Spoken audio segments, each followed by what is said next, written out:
Duha ka patayng lawas sa tawo nga dunay sama dinunggaban nga ang napalgan nga gilubong sa usa ka bakanting luna sa Malapatan, Sarangani.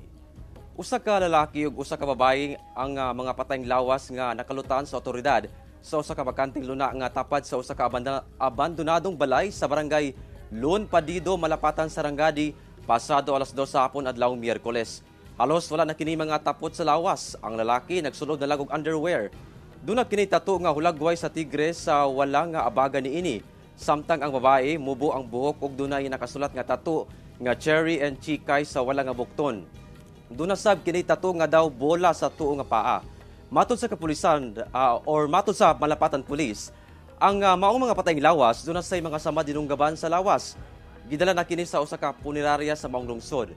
Padayon ang investigasyon sa otoridad sa pag-ila sa mga biktima, laki pagpangita kung kinsa ang responsable sa krimen.